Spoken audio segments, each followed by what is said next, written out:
ಗುರುತಿಸಿ ಅವಕಾಶ ಕೊಟ್ಟಿದ್ದು public TV Ranganath sir once again ಅವರಿಗೆ ಥ್ಯಾಂಕ್ಸ್ ಹೇಳಬೇಕು. ಟ್ಯಾಲೆಂಟ್ ಹಂಟ್ ಮಾಡ್ತೀನಿ ಅಂತ ನಡೆಸಿದ್ರು. ಅದರಲ್ಲಿ ಇಡೀ ರಾಜ್ಯದಲ್ಲಿ 6 ಜನ ಸೆಲೆಕ್ಟ್ ಆದವರಲ್ಲಿ ನಾನು ಕೂಡ ಒಬ್ಬ. ಎಲ್ರಿಗೂ ಕೂಡ ಥ್ಯಾಂಕ್ ಯು. ನಮ್ಮ ಕೆಲಸವನ್ನು ನೋಡಿ ಸಪೋರ್ಟ್ ಮಾಡ್ತಿರೋ ಪ್ರತಿಯೊಬ್ಬರಿಗೂ ಕೂಡ ಧನ್ಯವಾದ. ಅಮರ್ ಪ್ರಸಾದ್ ಅವರೇ ನಮಸ್ಕಾರ. ನಮಸ್ತೆ ಸರ್. ನಿಮ್ಮ ವಾಯ್ಸ್ ಮಾತ್ರ ನಂಗೆ ಬಹಳ ನಾನು ಫಿದಾ ನಿಮ್ಮ ವಾಯ್ಸಿಗೆ. ಅದು ನಿಮ್ಗೆ ಲಾಸ್ಟ್ ಟೈಮ್ ನೀವು ನಮ್ದು ಚಂಪಕ ಸರಸ್ವತಿ ಮಾಡಿದ್ರಲ್ಲ, ಅವಾಗ ಯಾರು ಮಾಡಿದ್ದು ಅಂತೆಲ್ಲ ಕೇಳಿದ್ದೆ ನಾನು. ಬಟ್ ನೀವು ನಮ್ಮೂರಿನ ಅಳಿಯ ಅಂತ ನನ್ಗೆ ಗೊತ್ತಿರಲಿಲ್ಲ. ಬಹಳ ಸಂತೋಷ ಆಯ್ತು. ನೀವು ನಮ್ಮಲ್ಲಿ ಉಳಿದಿದ್ದೀರಾ. ನಿಮ್ಮ ಜರ್ನಿ ಕೆಲವೊಂದು ವಿಚಾರ ಹೇಳ್ತೀರಾ? ಕೆಲವು ಯುವಕರಿಗೆ ಒಂದ್ ಸ್ವಲ್ಪ ಇನ್ಸ್ಪೈರ್ ಆಗ್ಬೋದು. ಓಕೆ, ನಾನು ಹಿಂದೆ ಬೇರೆ ಬೇರೆ ಕಾರ್ಯಕ್ರಮಗಳಲ್ಲಿ ಹೇಳಿದ್ದೀನಿ. ನನ್ನ ಜರ್ನಿ ಬಗ್ಗೆ ಹೇಳ್ಬೇಕು ಅಂದ್ರೆ ಆರಂಭದಿಂದ ಹೇಳ್ಬೇಕು ಅಂತ ಹೇಳಿದ್ರೆ, ನಮ್ದು ಚಿಕ್ಕಮಗಳೂರಿನ ಕೊಪ್ಪ ತಾಲೂಕಲ್ಲಿ ಒಂದು ಹಳ್ಳಿಲಿ ನಾನು ನನ್ನ ಬ್ಯಾಚುಲರ್ ಡಿಗ್ರಿ ಫೈನಲ್ ಇಯರ್ ಅಲ್ಲಿ ಇದ್ದಾಗ ನನಗೆ ಸುವರ್ಣ ನ್ಯೂಸ್ ನಲ್ಲಿ ಕೆಲಸ ಮಾಡೋ ಅವಕಾಶ ಸಿಕ್ತು 2011ರಲ್ಲಿ. ಈಗ ಪಬ್ಲಿಕ್ ಟಿವಿಯ ಸಂಸ್ಥಾಪಕರಾಗಿರುವಂತಹ ರಂಗನಾಥ್ ಸರ್ ಇದಾರಲ್ಲ, HR ರಂಗನಾಥ್ ಅವರು, ಅವಾಗ ಅವರು ಸುವರ್ಣ ನ್ಯೂಸ್ ನಲ್ಲಿದ್ರು. ಅವರು ಅವಾಗ ಸ್ಟೇಟ್ ವೈಡ್ ಇಡೀ ರಾಜ್ಯವ್ಯಾಪಿ ಒಂದು ಎಕ್ಸಾಮಿನೇಷನ್ ನ ಕಂಡಕ್ಟ್ ಮಾಡಿ ಟ್ಯಾಲೆಂಟ್ ಹಂಟ್ ಮಾಡ್ತಾ ಇದ್ರು ಸುವರ್ಣ ನ್ಯೂಸ್ ನಲ್ಲಿ ಅವ್ರು ಇದ್ದಾಗ. ಅವ್ರು ಆ ರೀತಿ ಮಾಡಿದ್ರಿಂದ, ಆ ರೀತಿ ಯಾರು ಯೂಶಲಿ ಮಾಡಲ್ಲ. ಜರ್ನಲಿಸಂ ಓದ್ಕೊಂಡ್ ಬರ್ತಾರೆ, ಅಪ್ಲೈ ಮಾಡ್ತಾರೆ, ತಗೊಳ್ತೀವಿ ಅಂತ ತಗೊಳ್ತಾರೆ. ಬಟ್ ಅವಾಗ ರಂಗನಾಥ್ ಸರ್ ಮನ್ಸ್ ಮಾಡಿ ಅವಾಗ ಇಡೀ ಸ್ಟೇಟ್ ಅಲ್ಲಿ ನಾನು ಬರೀ ಜರ್ನಲಿಸಂ ಅಂತಲ್ಲ, ಯಾವುದೇ ಡಿಸಿಪ್ಲಿನ್ ಇಂದ ಬೇಕಾದ್ರೂ ಬರ್ಲಿ ಹುಡುಗರು ಜರ್ನಲಿಸಂಗೆ ಟ್ಯಾಲೆಂಟ್ ಹಂಟ್ ಮಾಡ್ತೀನಿ ಅಂತ ನಡೆಸಿದ್ರು. ಅದರಲ್ಲಿ ಇಡೀ ರಾಜ್ಯದಲ್ಲಿ 6 ಜನ ಸೆಲೆಕ್ಟ್ ಆದವರಲ್ಲಿ ನಾನು ಕೂಡ ಒಬ್ಬ ಸುವರ್ಣ ನ್ಯೂಸ್ಗೆ. ಅದಾದ ನಂತರ ಅವರು ಪಬ್ಲಿಕ್ ಟಿವಿ ಮಾಡೋಣ ಅಂತ ಹೊರಟಾಗ ನಮಗೆಲ್ಲ ಅಲ್ಲೂ ಕೂಡ ಅವಕಾಶವನ್ನ ಕೊಟ್ರು, ಕರ್ಕೊಂಡು ಹೋದ್ರು. ಸುವರ್ಣ ನ್ಯೂಸ್ ನಲ್ಲಿ ಒಂದು 7-8 ತಿಂಗಳ ಕೆಲಸ. ಅದಾದ್ಮೇಲೆ ಪಬ್ಲಿಕ್ ಟಿವಿ ಒಂದು 2.5 ವರ್ಷ ಕೆಲಸ. ಪಬ್ಲಿಕ್ ಟಿವಿಲಿ ನನಗೆ ಈ ಸುವರ್ಣ ನ್ಯೂಸ್ ನಲ್ಲಿ ಆರಂಭ ಆಯ್ತು. ಬಟ್ ಈ ಮಾಧ್ಯಮದ ABCD ಕಲಿಯೋಕೆ ಒಂದು ಯೂನಿವರ್ಸಿಟಿ ರೀತಿ ಕೆಲಸ ಮಾಡಿತ್ತು ಪಬ್ಲಿಕ್ ಟಿವಿ. ಅಲ್ಲೊಂದು 2 ವರ್ಷ ಕೆಲಸ ಮಾಡಿದ್ಮೇಲೆ ನಾನು ಆಮೇಲೆ TV9 ಜಾಯ್ನ್ ಆದೆ. TV9 ನಲ್ಲಿ 6 ವರ್ಷ ಕೆಲಸ ಮಾಡಿದೆ. ಅದು ನನ್ನ ಈ ಮಾಧ್ಯಮದ ಬಗೆಗಿನ ನಾಲೆಡ್ಜ್ ಅನ್ನ ಇನ್ನಷ್ಟು ಬ್ರಾಡ್ ಮಾಡೋಕೆ ಅಲ್ಲಿ ವೇದಿಕೆ ನನಗೆ ಸಿಕ್ತು. ಈ ಒಟ್ಟು 9-10 ವರ್ಷಗಳ ಅವಧಿಯಲ್ಲಿ ಮೈನ್ ಸ್ಟ್ರೀಮ್ ಮೀಡಿಯಾದಲ್ಲಿ ನಾವು ಸ್ಕ್ರಿಪ್ಟ್ ರೈಟರ್ ಆಗಿ ಆರಂಭ ಮಾಡಿದಂತ ಜರ್ನಿ ಬರ್ತಾ ಒಂದಷ್ಟು ಫೀಲ್ಡ್ ಹೋಗಿ ರಿಪೋರ್ಟಿಂಗ್ ಕೆಲಸನ ಕೂಡ ಮಾಡಿದೆ. ಆಮೇಲೆ ರಂಗನಾಥ್ ಸರ್ ನನಗೆ ಸ್ಕ್ರೀನ್ ಮೇಲೆ ಕರ್ಕೊಂಡ್ ಬಂದವರು public TV Ranganath sir. Anchoring ಕೂಡ ನನ್ನ ಹತ್ರ ಮಾಡಿಸಿದ್ರು. ಆರಂಭದಲ್ಲಿ ನಾನು ಆಂಕರ್ ಆಗ್ಬೇಕಂತ ಬಂದಿರ್ಲಿಲ್ಲ, ನಾನೊಬ್ಬ ಬರಹಗಾರ ಆಗ್ಬೇಕಂತ ಬಂದಿದ್ದು.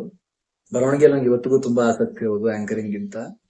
ಸೊ ನಾನೇನ್ ಮಾಡ್ಬೋದು ಅಂತ ಹೇಳಿ ಗುರುತಿಸಿ ಅವಕಾಶ ಕೊಟ್ಟಿದ್ದು public TV Ranganath sir once again ಅವರಿಗೆ ಥ್ಯಾಂಕ್ಸ್ ಹೇಳಬೇಕು. ಎಲ್ಲಾ ಕೆಲಸ ಮಾಡಕ್ ಅವಕಾಶ ಸಿಕ್ತು ನನಗೆ. ಅದು ರಿಪೋರ್ಟಿಂಗ್ ಆಗಿರ್ಬೋದು, ಬರವಣಿಗೆ ಆಗಿರ್ಬೋದು, ಅಥವಾ ಪ್ರೆಸೆಂಟೇಶನ್ ಪಾರ್ಟ್ ಆಂಕರಿಂಗ್ ಆಗಿರ್ಬೋದು, ಎಲ್ಲಾ ರೀತಿಯ ಅವಕಾಶವನ್ನ ನನಗೆ ಈ ಸಂಸ್ಥೆಗಳು 3 ಸಂಸ್ಥೆಗಳು ನೀಡಿತ್ತು. ಹಾಗಾಗಿ ಈ 3 ಸಂಸ್ಥೆಗಳಿಗೂ ಕೂಡ ನಾನು ಥ್ಯಾಂಕ್ಸ್ ಹೇಳಬೇಕು. ಅದಾದ್ಮೇಲೆ ಮೇನ್ ಸ್ಟ್ರೀಮ್ ಮೀಡಿಯಾದಲ್ಲಿ 10 ವರ್ಷ ಆದ್ಮೇಲೆ ಓಕೆ, ಏನಾದ್ರು ಒಂದು ಚೇಂಜ್ ಬೇಕು, ಇದು ಡಿಜಿಟಲ್ ಯುಗ, ಡಿಜಿಟಲ್ ಮೀಡಿಯಾನ ನಾವು ಶುರು ಮಾಡಬೇಕು ಅನ್ನೋ ಒಂದು ಉದ್ದೇಶ ಇಟ್ಕೊಂಡು 2.5 ವರ್ಷಗಳ ಹಿಂದೆ ನಾನು ಮತ್ತೆ ನನ್ನ ಸ್ನೇಹಿತರು ಸೇರ್ಕೊಂಡು mastmaga.com ಅಂತ ಒಂದು ಡಿಜಿಟಲ್ ಮಾಧ್ಯಮವನ್ನು ನಾವು ಆರಂಭ ಮಾಡಿದ್ವಿ. ತುಂಬಾ ಜನ ಕೇಳಿದ್ರು, ಓಕೆ ನೀವು ಮಾಡೋ ನ್ಯೂಸ್ ಆಗಿರ್ಬೋದು, ಇನ್ಫಾರ್ಮೇಶನ್ ಆಗಿರ್ಬೋದು, ಕ್ಲಾಸಿ ಆಗಿರುತ್ತೆ, ಹೆಸರು ಮಾಸ್ ಯಾಕೆ, mastmaga.com ಅನ್ನೋ ಹೆಸರು ಯಾಕೆ ಅಂತ ಕೇಳಿದ್ರು. ಅಗೇನ್ ನಾವು ಟ್ರೆಂಡ್ ನ ಫಾಲೋ ಮಾಡಕ್ ಇಷ್ಟ ಇರ್ಲಿಲ್ಲ ನಮಗೆ.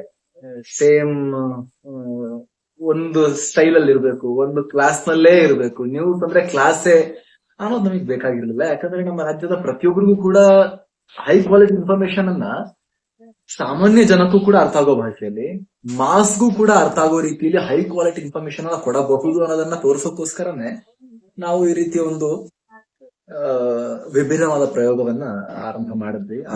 mastmaga.com ಅಂತ ನಮ್ಮ ವೆಬ್ಸೈಟ್ ವಿಳಾಸ ಇದು. ಯೂಟ್ಯೂಬ್ ನಲ್ಲೂ ಕೂಡ ನಮ್ಮ ಚಾನಲ್ ಇದೆ. ಎಲ್ಲಾ ಸೋಷಿಯಲ್ ಮೀಡಿಯಾ ಪ್ಲಾಟ್ಫಾರ್ಮ್ ಅಲ್ಲೂ ಕೂಡ ನಾವು ಪ್ರೆಸೆಂಟ್ ಇದ್ದೀವಿ. ಇನ್ನೊಂದಷ್ಟು ಸೋಷಿಯಲ್ ಮೀಡಿಯಾ ಪ್ಲಾಟ್ಫಾರ್ಮ್ಸ್ ಗೆ ನಾವು ಅಷ್ಟೊಂದು ಗಮನ ಕೊಡಕ್ ಆಗ್ಲಿಲ್ಲ. ಯಾಕಂದ್ರೆ ನಮ್ದೊಂದು ಚಿಕ್ಕ ಡಿಜಿಟಲ್ ಮೀಡಿಯಾ ಸ್ಟಾರ್ಟ್ಅಪ್, ಒಂದು 16 ಜನ ಕೆಲಸ ಮಾಡ್ತಾ ಇದೀವಿ.